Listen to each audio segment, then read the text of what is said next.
Gentlemen, we're back. Unfortunately, the Pope isn't back in Italy yet, but you know, he's always good to come over here and tell us what we're doing wrong and what we need to do. But we also have Italians mad at us over here at the radio station. And no. I didn't say over here, over there. Oh, well, no, over here at the radio station, Americans. Yeah. All right. Yeah. Well, let me tell you what Aubrey's talking about there. And by the way, you can be a participant in the show too at 407-774-8255. But Pasquale Barba, of course, who is one of our great sponsors, my longest sponsor here on the American Adversaries. 4.5 years now he's been sponsoring this show. Dare say couldn't have come this far without him.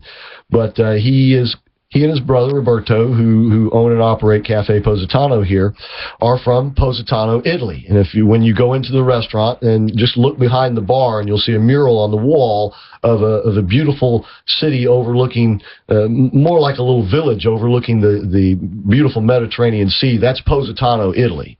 And they left that paradise to come here because it's a nightmare trying to do business over there. And they came here, just like Aubrey. And you came here in the restaurant business too, didn't you? I did. Originally to work for someone you might have heard of. Yep. And how long did it take you to get your American citizenship?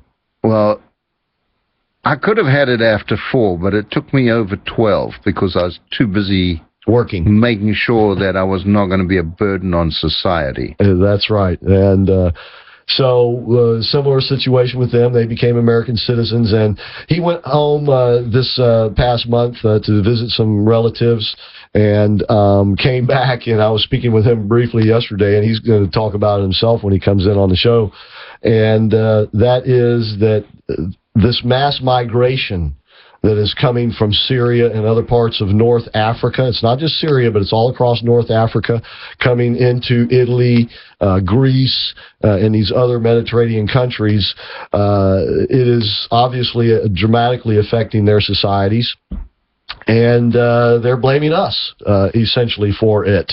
He said in Germany and Italy in particular, they're mad at America that the United States caused this. Part of the blame goes to Bush. Part of the blame goes to Obama. I mean, Bush went in there and conducted wars. And, of course, we're still in Afghanistan. And, by the way, the military is becoming more and more adamant that we need to stay in Afghanistan. That's right. That's Positano, Italy, right there. Show that up on the Periscope. Let's see if that'll show up. But that George Bush went in there and conducted the war, of course. And then, of course, we pulled the troops out. And so if you're going to go in there and do that, you need to just go in and stay in and do it right. Yeah, Obama brought them out. But the bottom line is they see the United States as being the problem. Of course, this is exactly what Barack Obama wants everybody to see, and that is the United States being the problem. And so it suits him just fine, even if he's president of the United States at the time. He doesn't care. He just wants the United States to be seen in a more negative light. And, of course, amongst our allies, we are now. And I must say, I find myself in agreement with old Bash. Bash, have you ever met Bash? Dana Bash? No, Dana Bash. Who cares about that fool? I'm talking about Bash Assad.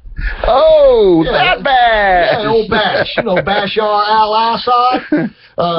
Bashar al-Assad. Old Bash, he's blaming the United States for this mass migration too. Now, of course, he's the dictator who is conducting chemical attacks on his own citizens and fighting tooth and nail, which I expected the likes of him to do to save his power. But in a sense, once again, there's a great degree of truth about it because of Obama's Middle East policies, pulling our troops out of Iraq, allowing the Islamic State of Iraq to become the Islamic State of the whole, that region of the Middle East right, now, establish the caliphate. Exactly, and then issuing, of course, not just one but a number of red lines in Syria, not doing anything about any of them, and so he has contributed to the utter chaos that is occurring there, which you gotta, there's a degree of truth in what old Bash said. And it's unfortunate, but this is the problem, that when the American political force and its backed up by its military might, chooses to leave the world arena, good things will never happen as a result of that. And so, by virtue of us leaving the region, we did more or less cause these things. Now, I'm not trying to make the old Reverend Wright, our chickens have come home to roost argument. I'm simply saying that the world longs for the United States to be the moral, the political, the economic, and yes, indeed, the military superpower of the world. Because the world knows, our adversaries even know this, that we are not just the greatest in terms of might and economics, but also the greatest in terms of our generosity and our goodness of nature. And that, of course, is a huge threat to them. But to the rest of the world, it is their saving grace, if you will. Pastor Rafael Cruz, who I spoke with briefly, but was able to attend the luncheon with him today, said that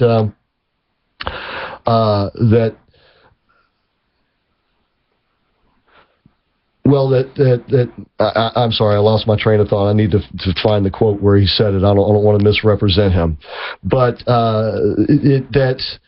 with the United States, we have to assume the role of the leader because, okay, let me go ahead and paraphrase it. He said, people like him come to this country because of what it offers in terms of freedom and liberty and justice. And if this country is no longer the representative or the place where you can find that, where else will you find it? And see, this is the way the rest of the world looks at the United States. We are, in their eyes, what Ronald Reagan called that great city on the hill, that great thing that other peoples and cultures should aspire to either go to and be there or to become alike with. And if we are not up there shining, then they are without direction. They are without hope. And this is what we have turned the Middle East into, a chaotic situation where there is no hope. And that's how ISIS, the Islamic State, is able to grow and thrive in that environment. It's like a cancer growing in an acidic environment. Did you know that cancers can't grow in an alkaline environment? If you have a much more alkaline diet, that your chances of getting cancer go down dramatically. But if you have a much more acidic diet, that your chances of cancer go up dramatically. So it's all a very organic thing, if you will. And the United States is right in the middle of it. And then you get this Pope coming along saying, well, no, the United States needs to allow for these others.